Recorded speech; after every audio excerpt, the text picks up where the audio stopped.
తమిళనాట ప్రభుత్వాన్ని స్థాపించడానికి విజయ్ ముందు కొన్ని ఆప్షన్స్ ఉన్నాయి. ఎన్నికల ముందు విజయ్తో పొత్తు పొట్టుకునేందుకు అన్నాడీఎంకే ప్రయత్నించింది. రాష్ట్రంలో సగానికి పైగా సీట్లు తమకే కావాలని, విజయ్ని చీఫ్ మినిస్టర్ అభ్యర్థిగా ప్రకటించాలని టీవీకే డిమాండ్ చేయడంతో చర్చలు ఫెయిల్ అయ్యాయి. కానీ ఇప్పుడు అదే నిజమైంది. సీఎం విజయ్ మాత్రమే కాబట్టి అతడితో చేతులు కలపడానికి అన్నాడీఎంకే ముందుకు రావచ్చు. కానీ ఇక్కడ సమస్య ఉంది.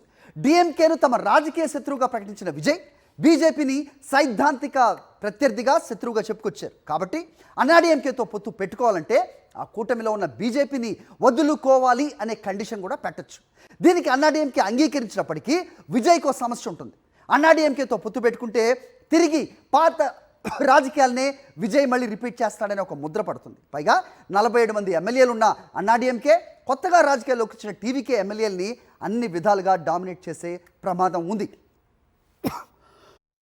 అయితే ఇక్కడ సమస్య ఏంటంటే అన్నాడీఎంకేతో పొత్తు పెట్టుకుంటే తిరిగి పాత రాజకీయాలనే విజయ్ రిపీట్ చేస్తున్నాడు అనే ముద్ర పడుతుంది.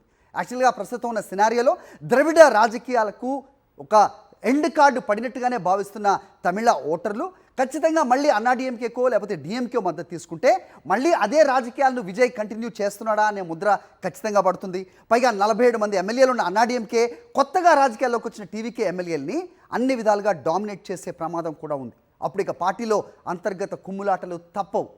ఇక విజయ్ ముందున మరో ఆప్షన్ చిన్న పార్టీలతో పొత్తు. పిఎంకే, డిఎండికే, వీసీకే లాంటి పార్టీలతో ఆయన పొత్తులు పెట్టుకోవచ్చు. ప్రస్తుతం ఆ పార్టీలన్నీ ఇటు అన్నాడీఎంకే అటు డిఎంకే కూటమిలో ఉన్నప్పటికీ ప్రభుత్వ ఏర్పాటు కోసం ఈ పార్టీలన్నీ విజయ్తో చేతులు కలపడానికి సిద్ధంగా ఉన్నాయి. ఈ ఆప్షన్ కూడా వర్కౌట్ కాదనుకుంటే విజయ్కు ఒక ఓపెన్ ఆఫర్ ఉంది. కాంగ్రెస్ ఇచ్చే మద్దతుతో ఆయన ప్రభుత్వాన్ని స్థాపించవచ్చు. తమకు మెజారిటీ రాకపోతే టీవీకేకు మద్దతు ఇవ్వడానికి సిద్ధంగా ఉన్నామని రాష్ట్ర కాంగ్రెస్ గతంలోనే అనౌన్స్ చేసింది. ఇప్పుడు అదే జరగనుంది. కాంగ్రెస్ కేవలం 5 స్థానాలకే పరిమితమైంది. విజయ్ ఓకే అంటే బేషరతుగా మద్దతు ఇవ్వడానికి సిద్ధంగా ఉంది. అటు విజయ్ కూడా కాంగ్రెస్తో చేతులు కలపడానికి సిద్ధంగా ఉన్నట్టుగా తెలుస్తోంది. రాహుల్ గాంధీ కూడా విజయ్తో 15 నిమిషాలు ఫోన్లో సంభాషించినట్టు తెలుస్తోంది. ఆ తర్వాత అనంతరం ఆయన స్టాలిన్తో కూడా మాట్లాడినట్టుగా కూడా అప్డేట్ ఉంది. ఇక సైద్ధాంతిక సారూప్యత, రాజకీయంగా కూడా పెద్దగా విభేదాలు లేకపోవడంతో కాంగ్రెస్ను కలుపుకోవడానికి విజయ్కు ఎలాంటి అభ్యంతరం ఉండకపోవచ్చు. అటు కాంగ్రెస్ కూడా డిఎంకేతో అసంతృప్తితో ఉంది.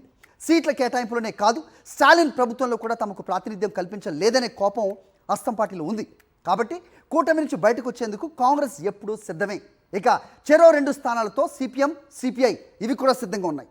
అటు డిఎండికే కూడా విజయ్కు మద్దతు ఇచ్చేందుకు రెడీగా ఉంది. వాళ్ళు గెలిచిన స్థానం ఒకటే.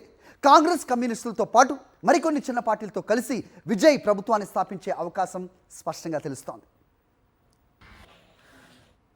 ఇక టీవీకే సుప్రీం విజయ్ ఇంటి వద్ద అభిమానుల కోలాహలానికి సంబంధించి పూర్తి డీటెయిల్స్ చెన్నై నుంచి మా ప్రతినిధి లోకేష్ అందిస్తారు. Let's talk to him.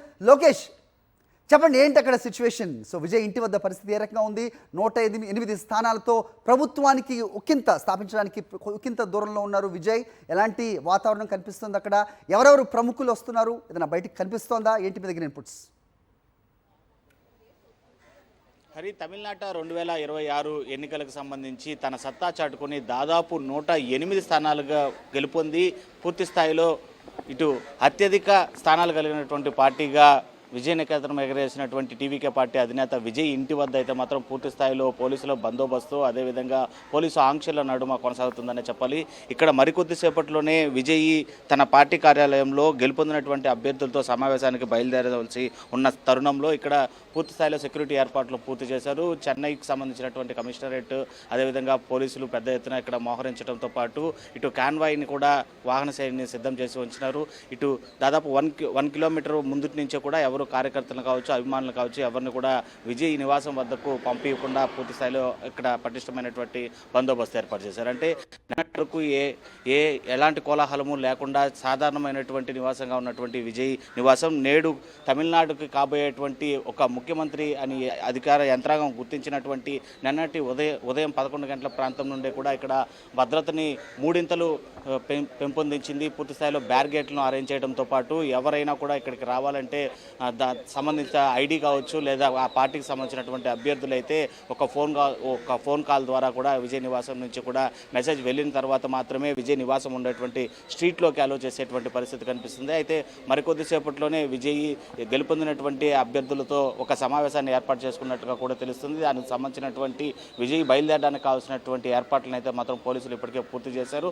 ఆ అభ్యర్థులు అభ్యర్థులతో సమావేశం నిర్వహించిన అనంతరం కూడా తాను అధికారం ఏర్పాటు చేసుకోవడానికి కావాల్సినటువంటి మిగిలినటువంటి 8 స్థానాల్లో మద్దతును ఏ పార్టీల నుంచి కూడగట్టుకోవాలి అనేటువంటి అంశాలను కీలకంగా పార్టీ ఆఫీస్లో అభ్యర్థులతో సమావేశం అనంతరం సుదీర్ఘంగా చర్చించి తన యొక్క నిర్ణయాన్ని కూడా మీడియా ముఖంగా తెలియజేసేటువంటి పరిస్థితులు అయితే మాత్రం ఇక్కడ కనిపిస్తూ ఉన్నాయి హరి. రైట్ లోకేష్.